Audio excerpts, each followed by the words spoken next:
Channel global science IQ। I hope आप सभी लोग बहुत ही अच्छे होंगे, बिंदास होंगे और आपकी स्टडी भी बहुत ही जबरदस्त चल रही होगी। तो सबसे पहले हमारे सभी प्यारे प्यारे स्टूडेंट्स को गुड इवनिंग, शुभ संध्या, राधे राधे, जय श्री कृष्णा, जय माता दी। स्टूडेंट्स, आज हम आपके लिए केमिस्ट्री का लेक्चर नंबर 4 लेकर के आए हैं, जिसमें आज हम आपको रासायनिक संयोग के नियम, लॉ ऑफ केमिकल कॉम्बिनेशन के बारे में जानकारी देने वाले हैं। लेकिन उससे पहले एक चीज मैंने बहुत ज्यादा देखी है कि रासायनिक संयोग के नियम में अधिकांश स्टूडेंट्स को डर लगता है, क्योंकि इसके अंतर्गत हम 4 नियम को पढ़ते हैं, ठीक है। लेकिन अभी तक हम अपना आपको जरिया बता रहे हैं। लगभग मुझे 2-3 साल हो गए पढ़ाते पढ़ाते। मैंने ये देखा है कि जब भी हम रासायनिक संयोग के नियम को पढ़ाते हैं, वैसे स्टूडेंट्स के कमेंट्स आने स्टार्ट हो जाते हैं कि मैम जी फर्स्ट नियम और सेकंड नियम तो बहुत ज्यादा इजी और मुझे बहुत अच्छे से समझ में आ गया, लेकिन थर्ड नियम और फोर्थ नियम जो है वो मेरे सर के 1 मीटर ऊपर से निकल जाता है। इसी को हम टारगेट बनाते हुए आज की क्लास लेकर के आए हैं और आपसे इतना प्रॉमिस करते हैं कि आज से आप ये कहेंगे कि मैम जी फर्स्ट लॉ और सेकंड लॉ तो बहुत कठिन है, लेकिन थर्ड लॉ और फोर्थ लॉ कितना सरल लॉ कोई नहीं है। इन्हीं फोर्थ और थर्ड जो हमारे नियम है, इनको आज हम इजी बनाने आए हैं और सच बता रही हूँ इतना इजी बनाएंगे कि आप फर्स्ट नियम और सेकंड नियम को कठिन बताना स्टार्ट कर देंगे। ओनली आपको एक छोटा सा काम करना है कि अपने पास कॉपी पेन को लेकर के बैठना है। बिना कॉपी पेन के आपके 1 मीटर नहीं 2 मीटर ऊपर से निकलेगा, ठीक है। कॉपी पेन साथ लेकर के बैठोगे, हर एक चीज को अच्छे से नोट डाउन करोगे, बहुत अच्छे से इन 4 नियम को हम कंप्लीट कराएंगे और आज की वीडियो में ही कराएंगे। ओनली आपको वीडियो को अंत तक वॉच करना है और साथ ही साथ बिल्कुल भी स्किप नहीं करना है। और स्टूडेंट्स, आज की क्लास कितनी लंबी होगी कितनी नहीं होगी हम खुद नहीं बता सकते, स्टार्ट कर रहे हैं और 4 नियम पढ़ाएंगे तो पता नहीं कितनी लंबी हो, लेकिन जितनी लंबी होगी उतनी आपके लिए इम्पोर्टेंट होगी। बिल्कुल आपका समय नहीं लेंगे, डायरेक्ट अपने टॉपिक पर बात करेंगे। चलिए, सभी स्टूडेंट्स की जो नजर होनी चाहिए वो बोर्ड की तरफ होनी चाहिए। उससे पहले एक कल हमने वीडियो बनाई थी जहां पर हमने आपको फिजिक्स और बायोलॉजी की चैनल बताए थे, क्योंकि हमारे पास लगातार कमेंट्स आते हैं कि फिजिक्स का चैनल बता दीजिए और 1-2 बायोलॉजी के भी आते हैं। तो हमने एक स्पेशल वीडियो के माध्यम से आपको बता दिया है, तो आप उस वीडियो को एक बार जरूर देख लें, जिससे आपको पता चल जाए कि फिजिक्स और केमिस्ट्री और बायोलॉजी तीनों की तैयारी आपको कैसे करनी है और 2022 में आपको कैसे सिलेक्शन लेना है, ठीक है। चलिए, तो हम सभी स्टूडेंट्स की जो नजर होनी चाहिए वो बोर्ड की तरफ होनी चाहिए। आपको पता है कि हमारा जो क्लास 11th है उसका फर्स्ट चैप्टर चल रहा है रसायन विज्ञान के कुछ मूल अवधारणाएं, some basic concept of chemistry, ठीक है। उसी का एक बहुत प्यारा सा हमारा टॉपिक है रासायनिक संयोग के नियम, जिसमें हम देखो रासायनिक संयोग के नियम जो है यहाँ पर हम अभिक्रियाओं के संतुलित होने के तरीकों को सीखते हैं, ठीक है। कोई भी रासायनिक अभिक्रिया कैसे संतुलित की जाती है हम रासायनिक संयोग के नियम के अंतर्गत पढ़ते हैं। हमारा इसमें फर्स्ट लॉ है द्रव्यमान संरक्षण का नियम, जिसे द्रव्य अविनाशता का नियम भी कहा जाता है, law of conservation of mass, ठीक है। तो यहाँ पर हम सबसे पहले देखो क्या बात करेंगे, जो द्रव्यमान संरक्षण का नियम है वो लेवोसियर द्वारा दिया गया था, ठीक है। द्रव्यमान संरक्षण का जो नियम है वो लेवोसियर द्वारा दिया गया था। इसकी जो पुष्टि की गई थी वो लैंड-डॉल्ट द्वारा की गई थी। कैसे की गई थी अभी हम बताएंगे आपको। सबसे पहले एक चीज देखिए, आपने क्लास 9th में या फिर 10th में एक चीज पढ़ी होगी और ये सबसे पहले पढ़ी होगी, जो हमारा होता है कि Mg+O2 जब आपस में मिलते हैं तो MgO बनाते हैं। ये चीज आपने पढ़ी होगी क्लास 9th में या फिर 11th में कि Mg और O2 मैग्नीशियम और ऑक्सीजन जब आपस में मिलते हैं तो मैग्नीशियम डाइऑक्साइड बनाते हैं, ठीक है। लेकिन इसमें आप देखेंगे यहाँ पर मैग्नीशियम का 1 परमाणु है, यहाँ पर ऑक्सीजन के 2 दो परमाणु हैं। यहाँ पे मैग्नीशियम का एक परमाणु है और यहाँ पे ऑक्सीजन का एक परमाणु है। अब आपके दिमाग में आ रहा होगा कि यहाँ मैग्नीशियम तो ठीक है भाई, जैसा मैंने लिया वैसा उसका परमाणु निकला, लेकिन ऑक्सीजन के यहाँ पे दो परमाणु थे लेकिन यहाँ पे एक ही परमाणु बना। और आपको पता होना चाहिए कि ऐसा कहा जाता है कि कभी ना तो परमाणु को बनाया जा सकता है और ना ही कभी नष्ट किया जा सकता है। मीन्स यहाँ पर था फिर यहाँ से गायब कैसे हो गया। तो आपको पता होना चाहिए ना तो हम बना सकते ना ही अपनी मर्जी से उसे गायब कर सकते हैं। ये नियम जो है वो द्रव्यमान संरक्षण के नियम के अनुसार ऐसा कहा जाता है। इस चीज को बैलेंस करने के लिए इधर यदि ऑक्सीजन के दो परमाणु हैं तो मुझे इधर भी दो परमाणु लाने हैं, इसलिए ही अभिक्रिया को संतुलित किया जाता है। यदि हम अभिक्रिया को संतुलित नहीं करेंगे तो द्रव्यमान संरक्षण का नियम जो है वो कहीं ना कहीं जाकर के फेल हो जाएगा। ठीक है, अब आपको पता चल गया होगा कि रासायनिक अभिक्रिया को संतुलित क्यों किया जाता है। संतुलित का मतलब ये है कि आपने देखा होगा कि हम क्या करते हैं, इधर साइड दो जोड़ेंगे इधर साइड दो जोड़ेंगे। मैग्नीशियम के यहाँ पर कितने परमाणु हो गए, दो हो गए। ऑक्सीजन के कितने, दो पहले से। यहाँ पे मैग्नीशियम के कितने हो गए, दो हो गए। इधर ऑक्सीजन के कितने हो गए, दो हो गए। मीन्स हमने मैग्नीशियम में 2 का मल्टीप्लाई किया, इधर भी हमने 2 का मल्टीप्लाई किया। और जब हमने इस प्रकार से यहाँ पे 2 जोड़े मीन्स अभिक्रिया को बैलेंस किया, संतुलित किया। क्यों किया, क्योंकि यदि हम संतुलित नहीं करेंगे तो हमारा द्रव्यमान संरक्षण का नियम जो है वो कहीं ना कहीं जाकर के फेल हो जाएगा। कैसे हो जाएगा, क्योंकि लेबोसियर द्वारा वैज्ञानिक के द्वारा कहा गया था कि द्रव्य को ना तो उत्पन्न किया जा सकता है और ना ही नष्ट किया जा सकता है, लेकिन एक रूप से दूसरे रूप में परिवर्तित किया जा सकता है। लेबोसियर द्वारा कहा गया था कि द्रव्य को या हम कह सकते हैं द्रव्यमान को ना तो उत्पन्न किया जा सकता और ना ही नष्ट किया जा सकता है, बट इसे एक रूप से दूसरे रूप में परिवर्तित किया जा सकता है। कैसे, जैसे कि मैंने मैग्नीशियम लिया था और ऑक्सीजन लिया था, बनके तैयार क्या हुआ, मैग्नीशियम मोनोऑक्साइड। कहने का मतलब है कि हम इसके बनाने के क्रम तरीके को चेंज कर सकते हैं, बट आप ये चाहें कि इसके परमाणु कम ज्यादा हो जाए तो ऐसा नहीं होगा। ऐसा न होने के लिए ही हम हमेशा अभिक्रिया को संतुलित करते हैं। ठीक है, और अभिक्रिया संतुलित होने का मतलब है कि यदि हम ऐसा नहीं करेंगे तो कहीं ना कहीं जाकर के हमारा द्रव्यमान संरक्षण का जो नियम है वो फेल हो जाएगा। ठीक है, तो ये लाइन आपको अच्छे से क्लियर हुई होगी।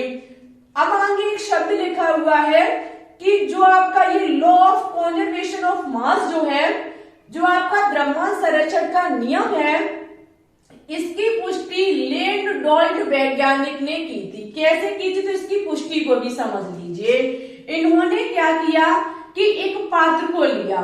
ठीक है, इन्होंने क्या किया कि एक पात्र को लिया जिसमें इन्होंने कोई एक पदार्थ भरा और इन्होंने क्या किया, एक किसी भी बीकर के माध्यम से मान लीजिए इन्होंने एक कोई अपकर्मक या फिर किसी भी पदार्थ को लटकाया। ठीक है, जो कि हमारा बी था। इन्होंने ए और बी दोनों के भार को देखा तो मान लीजिए लगभग हमारा 70 ग्राम है। ठीक है, माना कि इन्होंने कोई ए पदार्थ लिया और बी पदार्थ लिया, जिसमें ए पदार्थ को इन्होंने पात्र में भर लिया और बी पदार्थ को लटका दिया। इन्होंने देखा कि इन दोनों का जब भार इन्होंने देखा, द्रव्यमान इनका जब इन्होंने देखा तो 70 ग्राम था।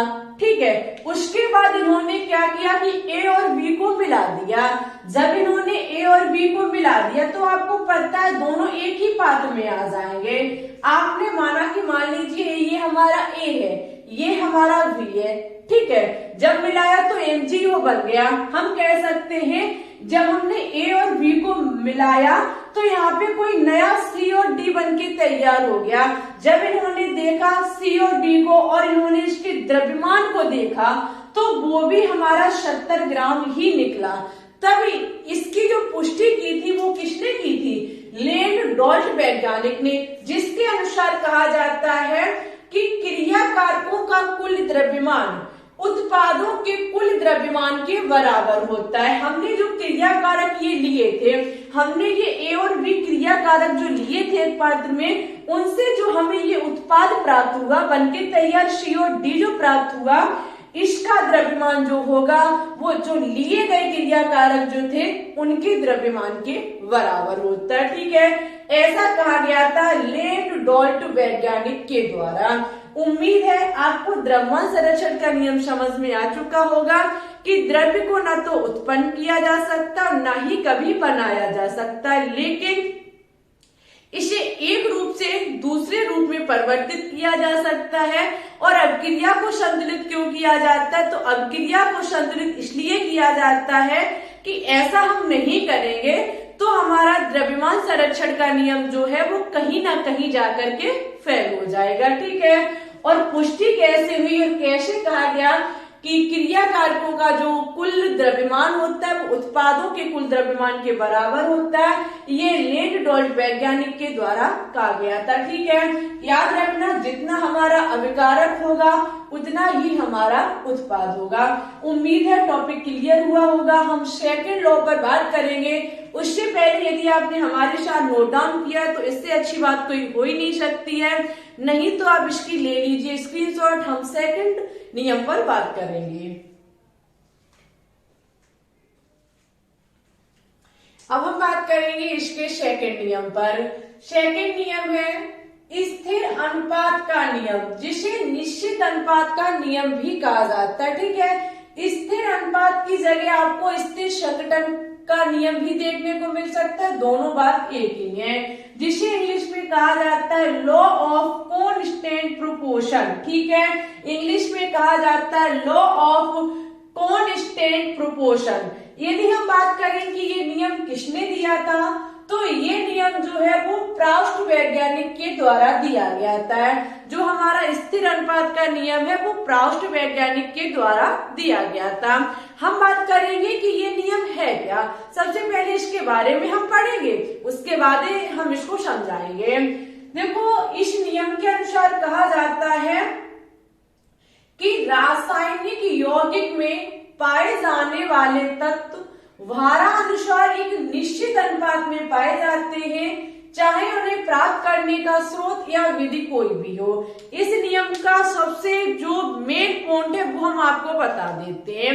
माना कि सबसे पहले हम जल पर ही चर्चा कर लेते हैं। जो हमारा जल होता है, वाटर पानी जो होता है, इसको हम चाहे कहीं से ले आए। माना कि हमने जल को पाकिस्तान से लिया, न्यूजीलैंड से लिया, अफ्रीका से लिया, अमेरिका से लिया, इंदौर से लिया, या हमने किसी वर्षा का जल लिया, नाली का जल लिया, कुएं का लिया, झील का लिया, समुद्र का लिया, तालाब का लिया, पाताल लोक से लिया, या मैंने जो हमारी नाली होती है इनका जल लिया।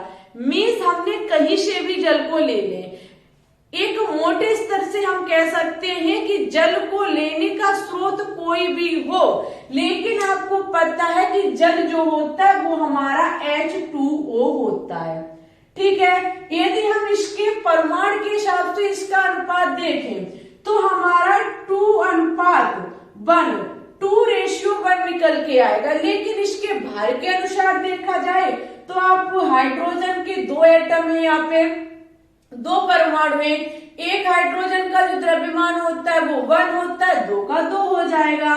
रेशियो हमारा ऑक्सीजन का कितना होता है 16, निकल के आएगा 1:8। हम ये कह सकते हैं कि जल को पाने का स्रोत कोई भी हो, ठीक है, जल को लेने का स्रोत कोई भी हो, लेकिन जल के भारानुसार हमें देखें तो इसका जो रेशियो होना चाहिए वो 1:8 होना चाहिए। जब कोई 2, यहाँ लिखा हुआ है कि जब रासायनिक यौगिक में पाए जाने वाले तत्व, जो किसी भी रासायनिक यौगिक में तत्व होते हैं, आपको पता है जल एक हमारा यौगिक है, ये 2 तत्वों से मिलकर के बना हुआ है, हाइड्रोजन और ऑक्सीजन से।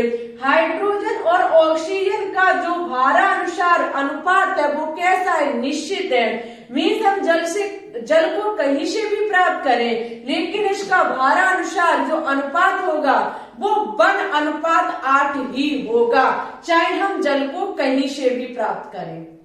इस नियम के अनुसार कहा जाता है कि किसी भी यौगिक जो 2 या 2 से अधिक तत्वों से मिलकर के बना हुआ है उसका भारानुसार एक निश्चित अनुपात होता है, चाहे उसे प्राप्त करने का जो स्रोत है वो कोई भी हो, विधि या फिर उसकी कोई भी हो, उसके मेथड पर कोई हमें फर्क नहीं पड़ता है, लेकिन उसका भारानुसार जो अनुपात है वो कैसा है, निश्चित है। मीन्स जल को कहीं से भी प्राप्त करें हम, लेकिन भारानुसार इसका जो रेशियो निकल के आएगा वो 1:8 ही होगा।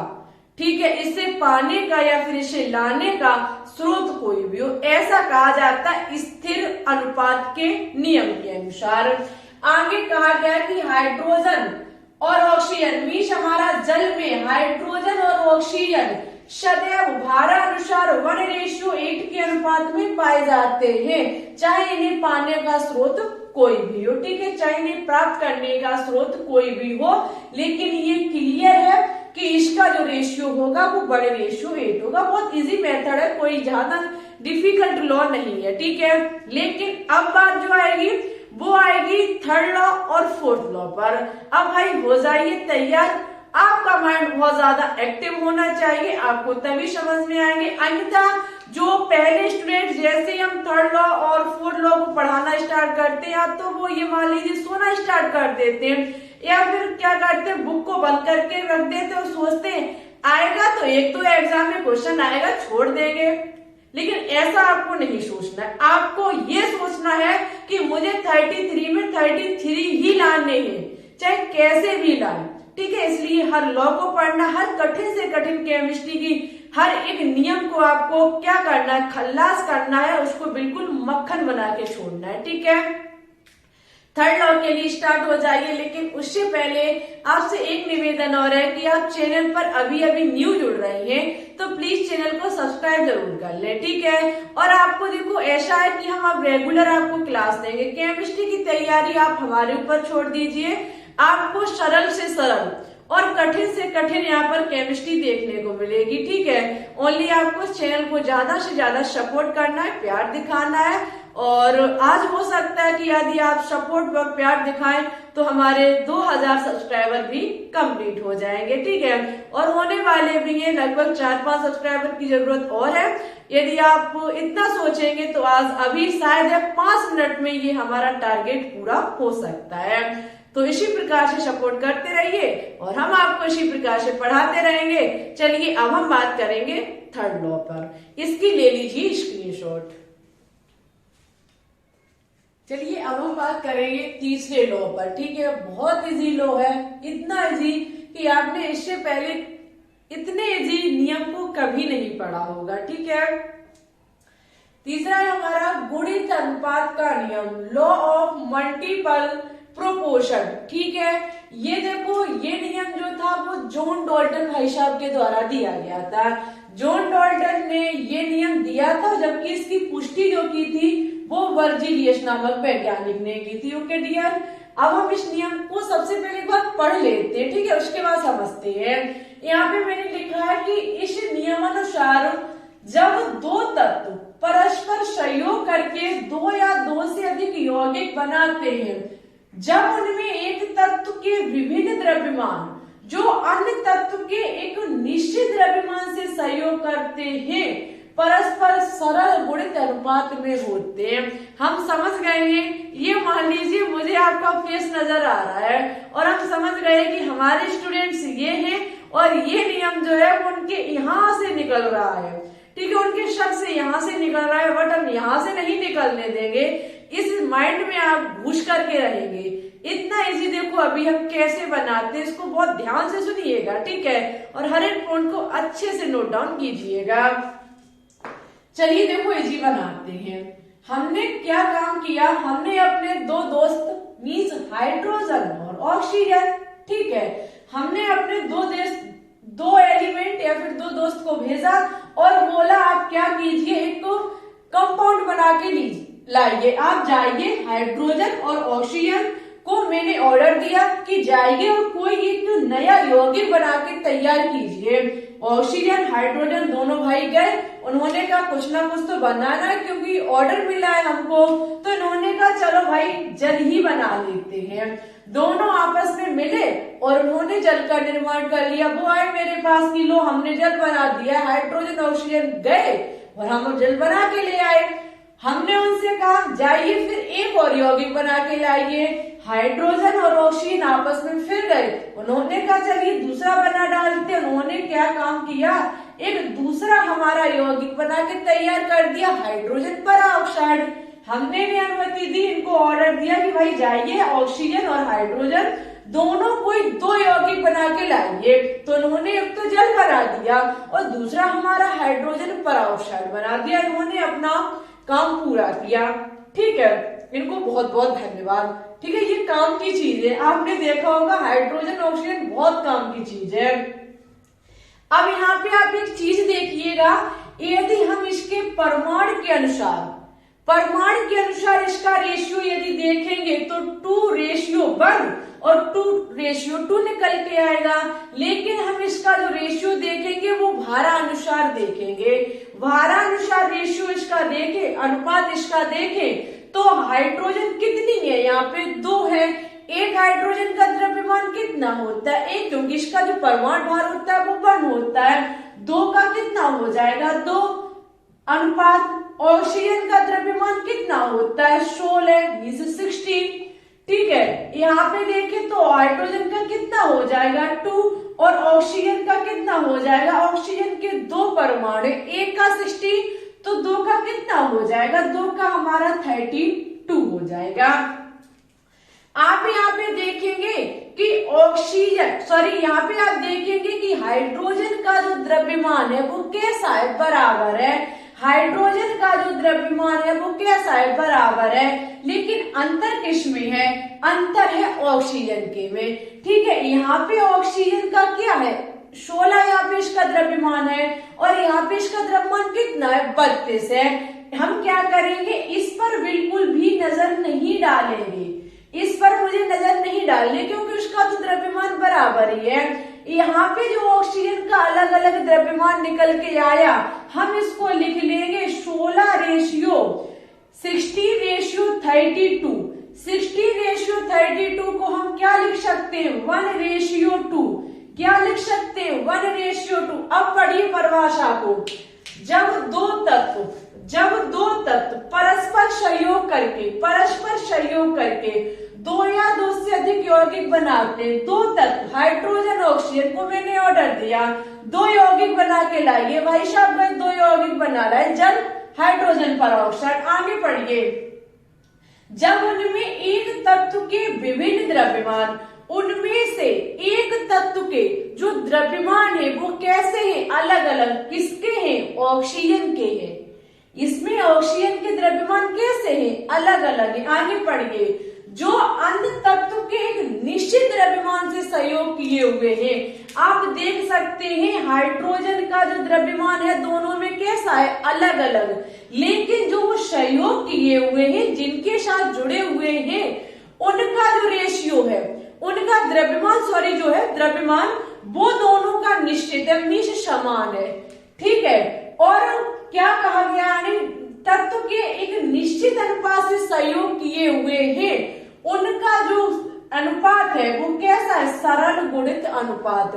जब हमने दो तत्व को भेजा और कहा कि 2 या 2 से अधिक यौगिक बना के लाए, ये दोनों यौगिक बना के लाए, फिर उसमें कहा गया है कि उसमें जो एक तत्व के विभिन्न द्रव्यमान है, ऑक्सीजन के विभिन्न द्रव्यमान जो है, जो उसके अन्य तत्व के निश्चित अनुपात से सहयोग करते हैं। कौन सहयोग करते हैं, ऑक्सीजन।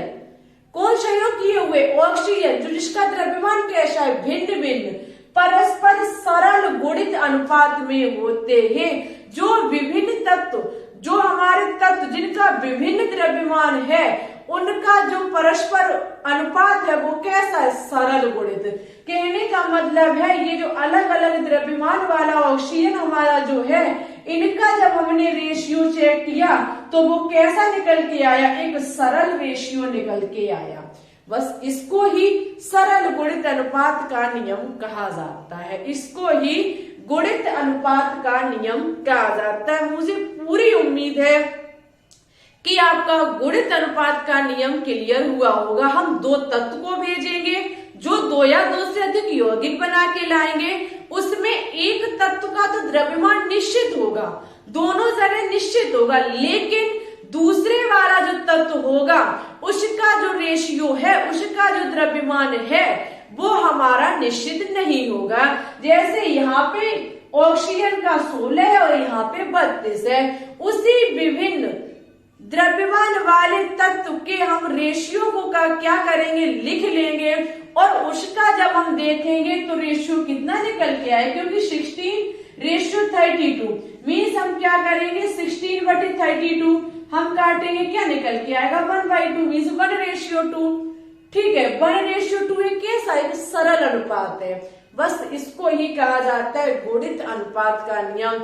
आपको हम कसम नहीं खिला रहे हैं, लेकिन यदि लॉ समझ में आया हो तो प्लीज इतना आपसे हाथ जोड़ करके निवेदन है कि कमेंट बॉक्स में कमेंट करके जरूर बताना कि हाँ, आज हमने पहली बार इस प्रकार से इस नियम को पढ़ा है। ठीक है, लेकिन अभी जाने का नहीं, हमारा चौथा नियम डला हुआ है, उसको ही हम अभी कंप्लीट करेंगे।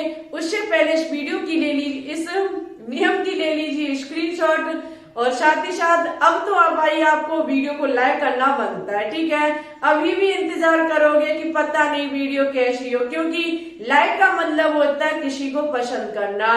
तो अब तो शायद आपको वीडियो पसंद आ गई होगी, पसंद आ गई हो तो प्लीज वीडियो को लाइक कर दीजिए, दोस्तों के साथ शेयर कर दीजिए। ठीक है, चलिए देखते हैं हम चौथे नियम को।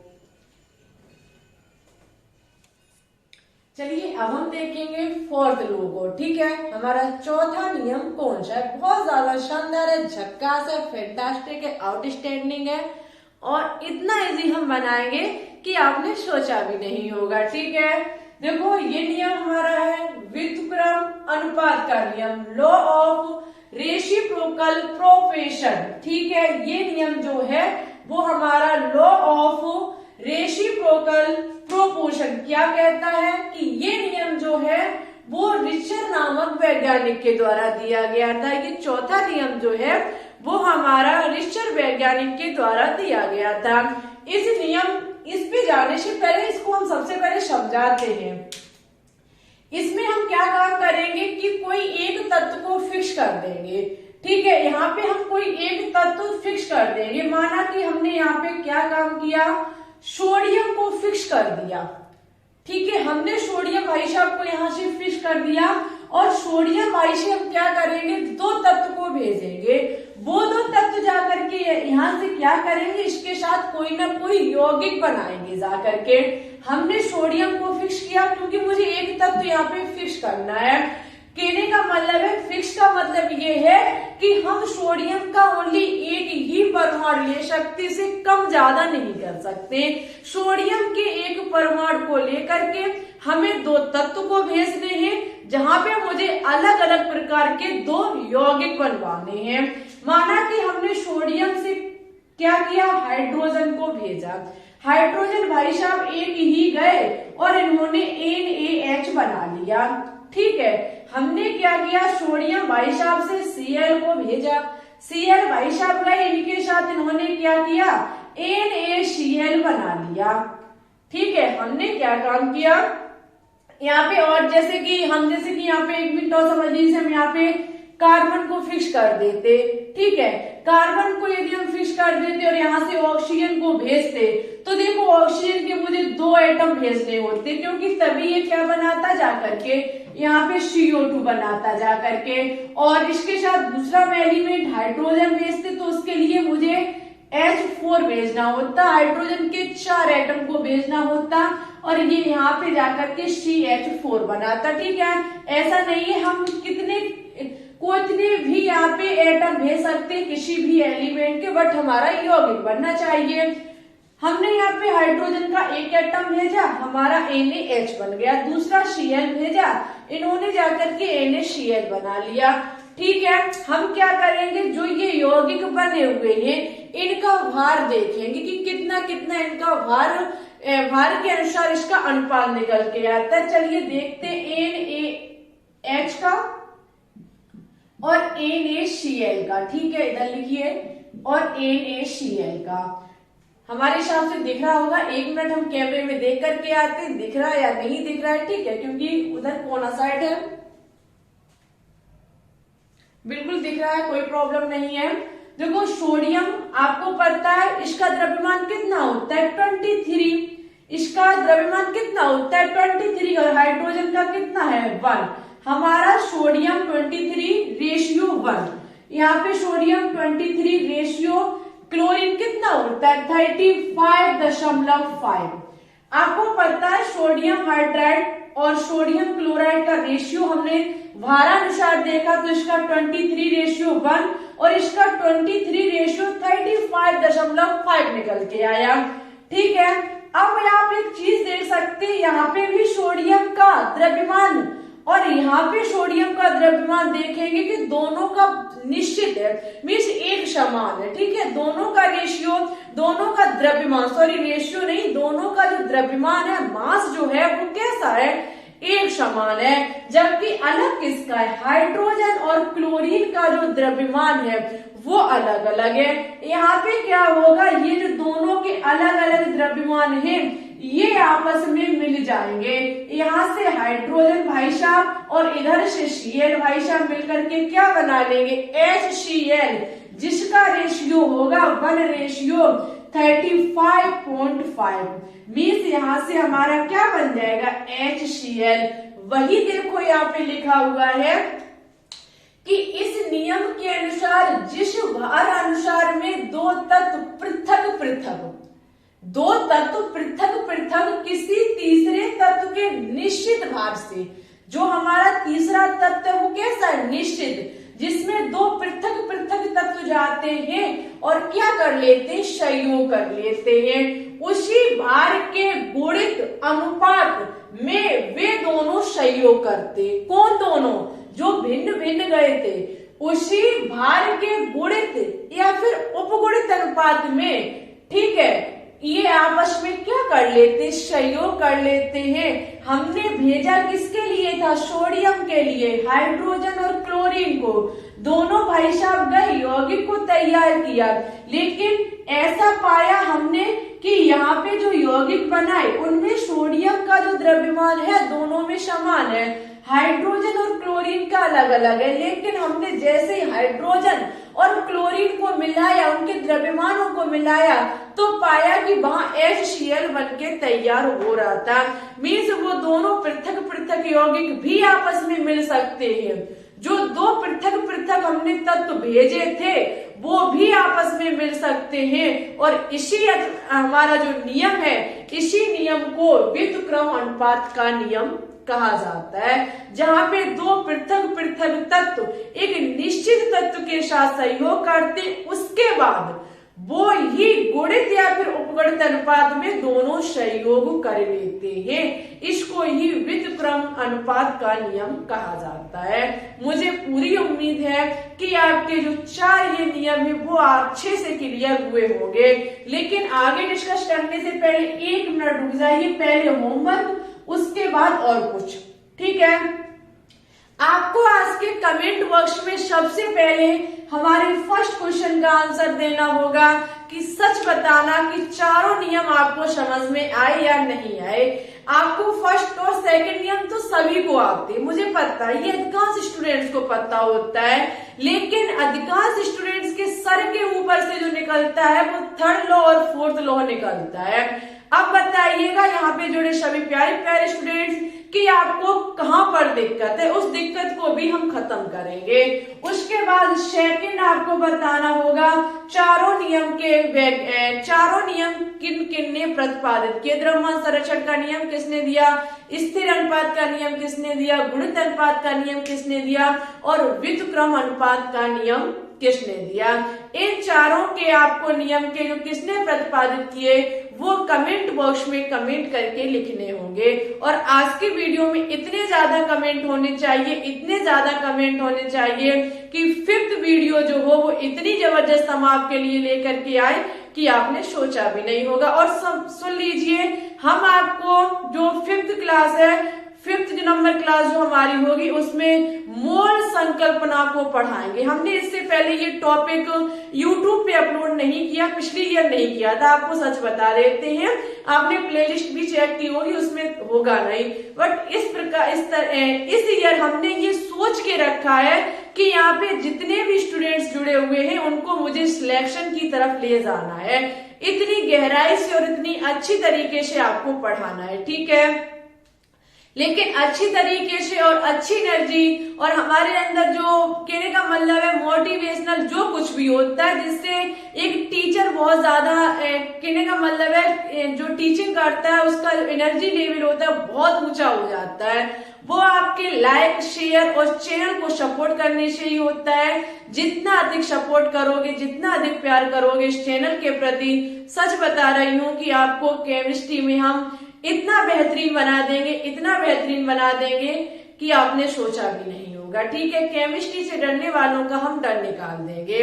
और एक बात और, यदि आपने अभी तक हमारे टेलीग्राम चैनल को ज्वाइन नहीं किया तो उसको भी कर लीजिए, लिंक नीचे डिस्क्रिप्शन में डली हुई है। वहां पे हर एक क्लास की PDF प्लस किसी भी प्रकार की कोई भी इंफॉर्मेशन हम सबसे पहले उसी पर डालते हैं।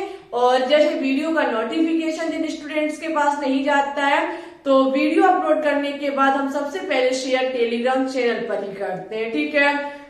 तो टेलीग्राम चैनल को ज्वाइन करना आपके लिए बहुत ज्यादा जरूरी है, उसको ज्वाइन जरूर कर लें और ज्यादा से ज्यादा सपोर्ट करें। एक बात और बता देते हैं कि जल्द ही हम लाइव क्लास भी स्टार्ट करेंगे, आपको 2 क्लास देंगे, एक अपलोड क्लास, एक लाइव क्लास।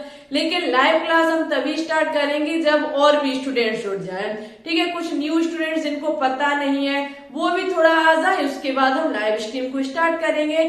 आप इतना कोशिश कीजिए जल्द से जल्द 2000 तो होने ही वाले हैं, 2528 के करीब 2800 की तरफ सब्सक्राइबर को लेकर चलिए और फिर हम दोनों क्लास को डालना स्टार्ट कर लेंगे, ठीक है। ज्यादा से ज्यादा हमारा ये फैमिली जो है वो बड़ी होनी चाहिए, बहुत बड़ी हमारी फैमिली होनी चाहिए।